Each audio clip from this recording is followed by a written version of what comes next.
நம்ம நாட்டை யார் ஆண்டா நல்லா இருக்கும்னு நீங்கள் நினைக்கிறீங்க? பொத்தாம்பொதுல யாருமே ஆளாட்டுனா இந்த நாடு நல்லா இருக்கும் அப்படின்றது என்னோட கருத்து.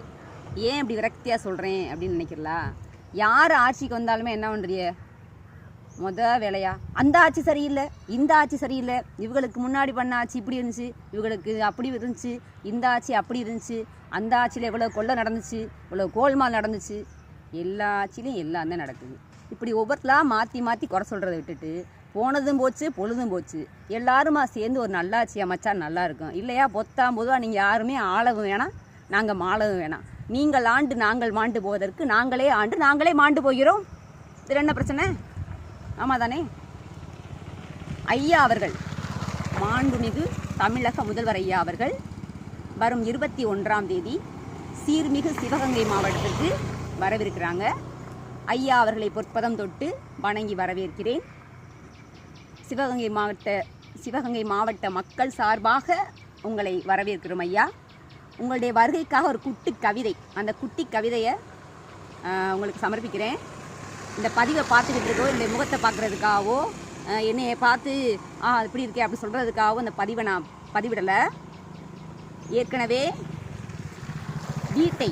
சொந்த வீட்டை, நாங்கள் வாழ வேண்டிய வீட்டை இழந்து, நானும் என் குழந்தைகளும் வாழ வேண்டிய வீட்டை இழந்து, எங்களுடைய உடைமைகளை இழந்து, வேலை வாய்ப்பை இழந்து, பிள்ளைகளின் படிப்பை இழந்து, என்னுடைய சம்பளத்தை இழந்து, இத்தனை இழந்து நான் இன்னைக்கு நிற்கிற போது உங்ககிட்ட பேசுகிறேன் அப்படின்னா அதுக்கு என்னோட முழு காரணம் என்னுடைய தன்னம்பிக்கை.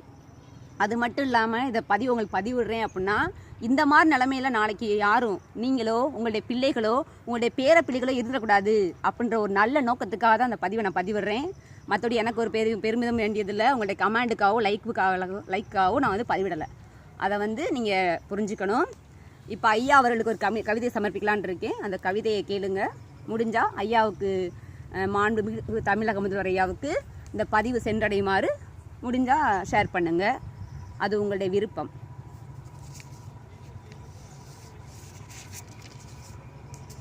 ஐயா, மாண்புமிகு தமிழக முதல்வர் ஐயா அவர்களுக்கு வணக்கம்.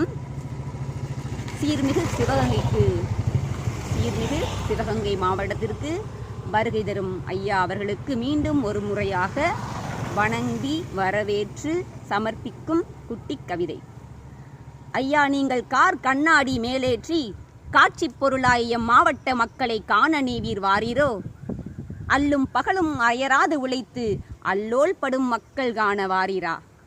பதவி ஏற்கும் போது பதிவிட்ட வார்த்தை இதனை நிறைவேற்ற வாரீரா? கண்ணீர் விழியோடு களம் என்னும் நீதிமன்றத்தில் நீதி கேட்டு நிற்கும் மாந்தருக்கு நீதி அரசராய் வாரீரா? கட்டுக்கட்டாய் பணம் வைத்து பலரை கட்டையில் போகச் செய்யும் கயவர்களை அடக்க வாரீரா? வீடு வாசல் இழந்து விடை தெரியா புதிராக வீதியில் நிற்போருக்கு விதிவிலக்காய் நீவீர் வாரீரா? ஜாதி இல்லை மதம் இல்லை என கூறி ஜாதி வெறி பிடித்தாடும் சாக்கடைகளை சாட்டை கொண்டடிக்க நீவீர் வாரீரா? பசியும் பட்டினியுமாய் பார்ப்போர் கண் கலங்க பகலிலும் இருண்ட வாழ்க்கை வாழும் எம் பாமர மக்களின் பசி தீர்க்க வாரீரா? நீங்கள் எதுக்காக இந்த மாவட்டத்துக்கு வர்றீங்க அப்படின்னு உங்களுக்கு தான் தெரியும். நீங்கள் வரும் முன்னாடி இந்த மாவட்டம் எப்படி வேணாலும் இருந்துட்டு போகுது. நீங்கள் வந்த பின்னாடி நிறைய வளர்ச்சிகளை கண்டு சீரும் சிறப்புமாக இருக்கணும். என்னைய மாதிரி, என்னுடைய குழந்தைகள் மாதிரி யாரும் இந்த மாதிரி ஒரு சூழ்நிலையோ கஷ்டத்தையோ இது மாதிரி அனுபவிக்கக்கூடாது அப்படின்ற ஒரு நல்ல நோக்கத்தோடு இந்த பதிவை சமர்ப்பித்து விடைபெறுகிறேன். நன்றி.